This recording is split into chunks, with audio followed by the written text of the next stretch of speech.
歡迎大家收聽聖博德日嘅聖言日糧。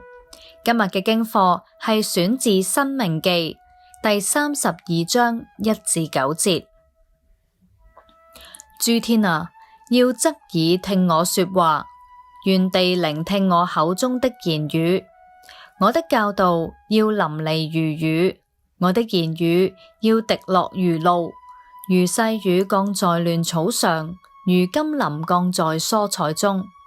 因為我要宣揚耶和華的名，你們要把偉大歸給我們的上帝。他是磐石，他的作為完全，他一切所行的都公平。他是信實無偽的上帝，又公義又正直。這乖僻彎曲的世代向他行了敗壞的事，因着他們的弊病，不再是他的兒女。愚昧無知的百姓啊，你們這樣報答耶和華嗎？他豈不是你的父，創造了你嗎？他造了你，堅立你。你當回想上古之日，思念歷代之年。問你的父親，他必告訴你；問你的長者，他必向你述說。至高者將地業賜給列國，將世人分開。他按照神明的數目，為萬民劃定疆界。因為耶和華的份是他的百姓，他的產業就是雅各。這是上主的道。上帝的聲音。諸天啊，側耳，我要說話，願地也聽我口中的言語。我的教訓要淋漓如雨，我的言語要滴落如露，如細雨降在亂草上，如甘霖降在菜蔬中。申命記32章1節。上帝對人係充滿期望，佢愛我哋，佢關顧世人嘅生命，佢熱切地同埋衷誠地向世人分享佢嘅教導同埋指引。佢嘅教訓好似大雨咁樣淋漓下降，不過佢並非每一個人都會欣然接受。最近聽到一個故事，有一位生命嘅智者，經常會接待嚟自世界各地嘅人，並因着各人提出嘅問題而提供一啲充滿智慧嘅答案。有位青年人就好奇咁樣想知道佢嘅智慧係點樣得到嘅呢？對佢影響最深嘅老師係邊個呢？生命智者沉思咗一陣間，跟住坐喺椅嘅上面，除咗佢自己嘅鞋。青年人有一啲嘅莫名其妙，佢嘅老師同鞋有咩關係呢？生命智者跟住喺面上流落咗一個微笑，然後指住腳底下嘅一道疤痕，對青年人話：佢就係我嘅老師。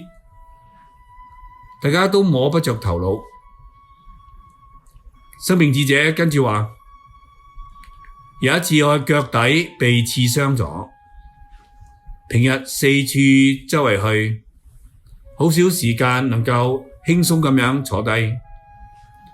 不過腳傷卻令我有一個安靜嘅機會。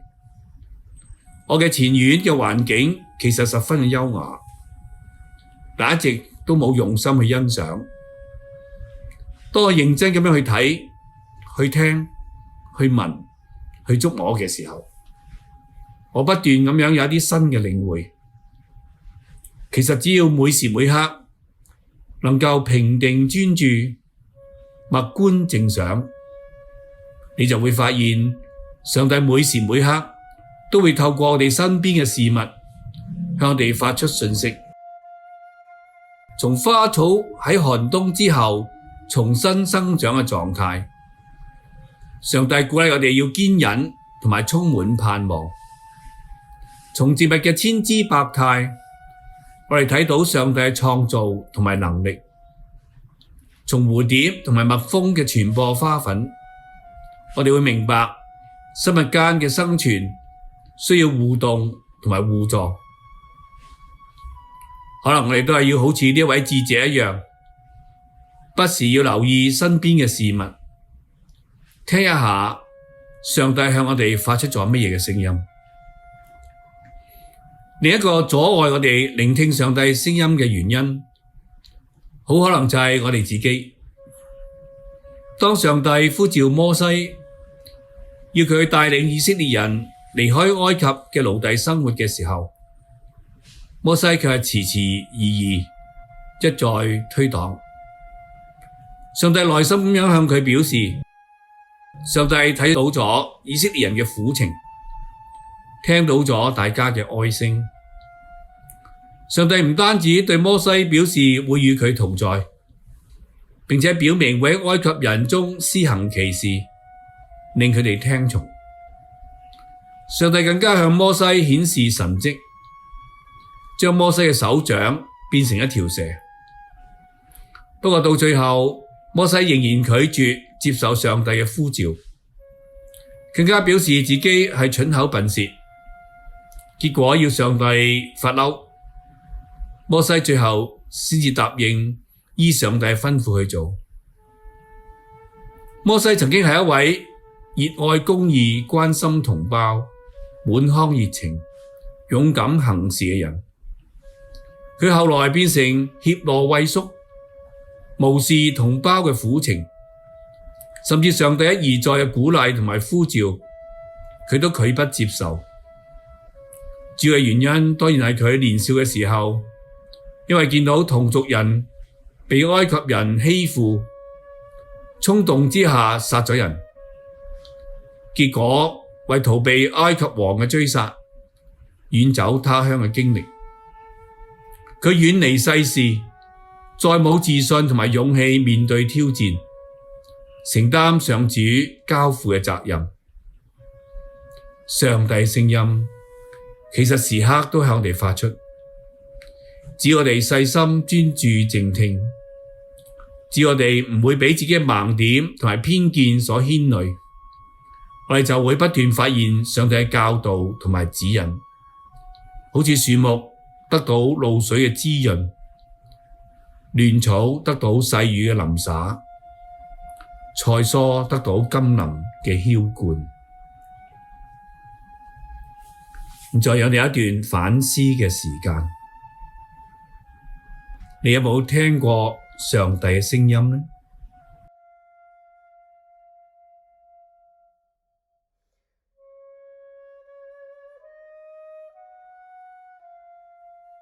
靜想一下，喺過一日，上帝有冇透過一啲嘅事物教導過你呢？